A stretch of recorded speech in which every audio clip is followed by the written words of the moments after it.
Hey guys, welcome back to the channel. Today's a really exciting day because I just got in the mail the 35mm Noctilux. What can I say? This is one of the most exciting lenses I think Leica has ever put out.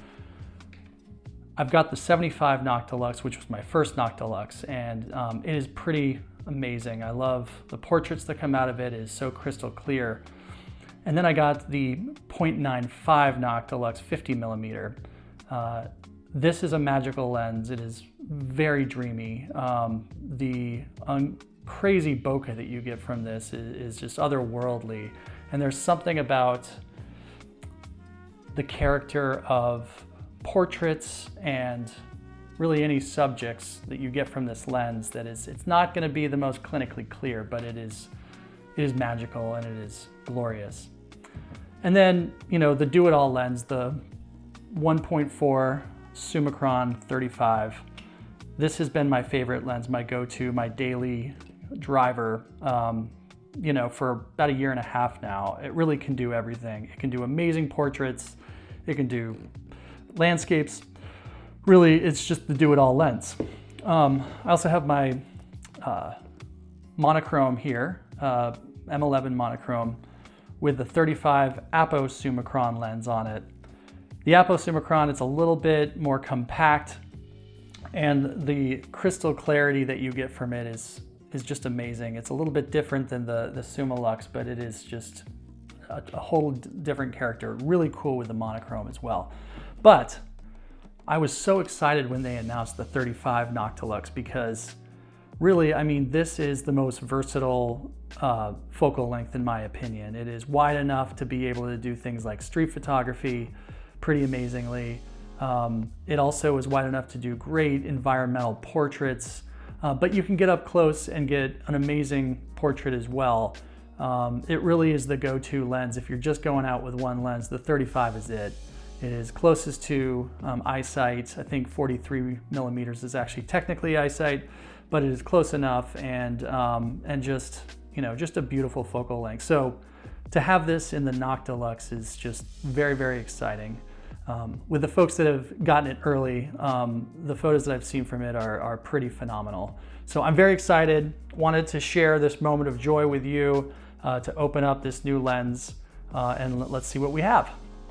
So first of all, I got this from B&C Camera. I've never bought anything from B&C Camera. It's in Las Vegas. I'm in the Washington, D.C. area. A friend of mine notified me that they had one in stock that had just come in, and so I immediately bought it because I knew it would get snatched up immediately. But he recommended B&C Camera. He bought a camera from this as well. And I gotta say, it came with this little green guy, and I thought that was pretty cool. It turns out that they actually have several of these little green guys, which I think is pretty cool. Encouraging you to buy their merchandise, but you know, collect them all. You've got the Punk, the Alien Bovitz, the Nerd, the Rosy Well, the Tourist, and the Spy. So I got the Spy. So let's see this guy here.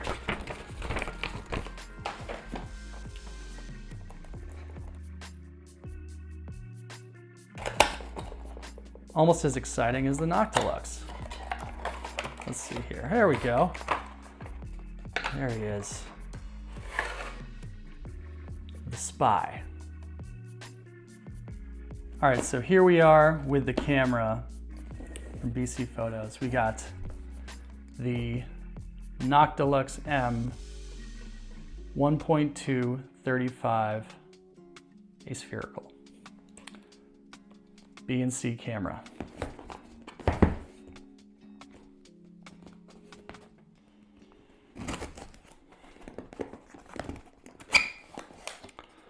Oh, I just love Leica packaging. It is like Christmas every time you open up a package from Leica. Here we go. Leica Noctilux.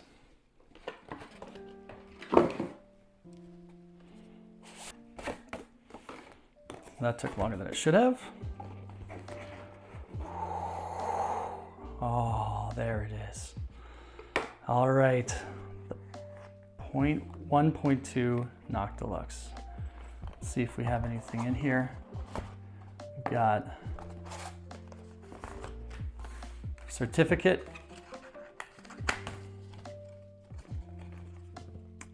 inspection certificate. Then we have the typical user manual. All right, so we'll put that back. And then the lens itself, just the standard Leica case. And here we go. Oh. Here it is, 35 millimeters. And it's got a interesting lens cap to it. Okay, so it's just interesting. It's got like a plastic, or no, this is metal lens cap, but it's like a different type of metal than I've felt before, but it is flush to this integrated lens hood here. And it's pretty tight. I will say, if you look at the Apo-Summicron, it's got this metal top, but it just so loosely comes off, and I've almost lost it like multiple times. So it's nice that they fixed that with the Noctilux. We got 1.2.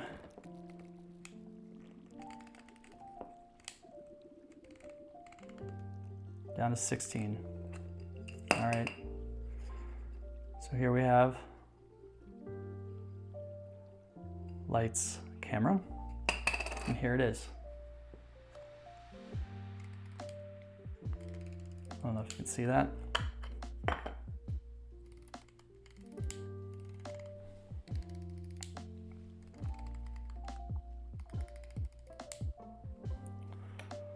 That is pretty cool looking.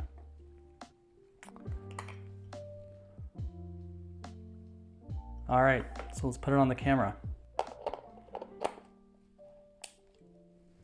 There it is.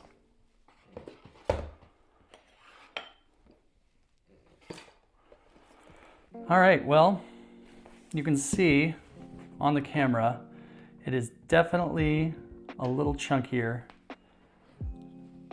than the Summilux, but it is not that much chunkier, just a little bit. Nothing compared to the massive 50 Noctilux, or of course, the massive 75 Noctilux. So let's take a look at this guy. Let's put this little green man.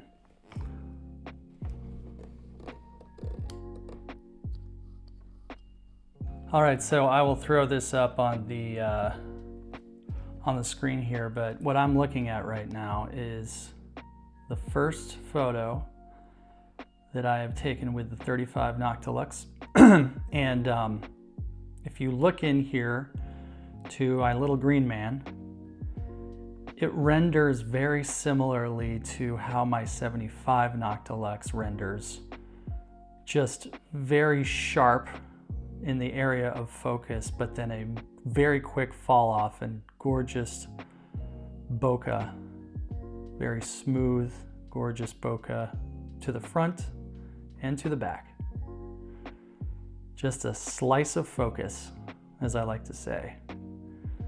I mean, I can already tell it has a very different quality than the Summilux. It is, I think it renders a little bit sharper, and then just, you know, that extra stop just creates that little bit more of a fall off. And just, I know the construction is a brand new construction of the lens, so it is just a different character, just a very different character.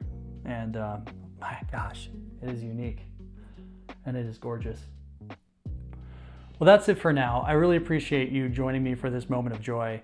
I look forward to making more videos comparing the 35 Noctilux to the 75 Noctilux, to the 50 Noctilux, to the 35 Summilux, as well as the 35 Apo-Summicron. I mean, you can't go wrong with any of these lenses. They're all just amazing. And what I just love about Leica, what I love about these lenses, is that they all have such unique characteristics. And it's, you know, these are, you don't need all these lenses, but every new lens I get is like a new paintbrush, and it just opens up a new lane of creativity that I just find so joyful and so much fun. And I just not only enjoy the experience of shooting with these lenses and shooting with this camera, but also going back, editing these files, and just being surprised all over again every time I look at them about the character, the unique qualities and the characters of all of these. And the more time you spend really studying your images that you make with these lenses, the more you notice and appreciate the difference between each one of them. So I have a new paintbrush. I'm really excited to go out there and use it. If you enjoyed this video, if you enjoy talking about Leica gear specifically, or just generally camera gear, but also talking about how you can use that gear to achieve, you know, really fun, creative art, then please consider liking and subscribing. It'll help me out quite a bit, and it'll help me and encourage me to continue making more content for y'all. So appreciate you, and until next time, I'll see you on the next one.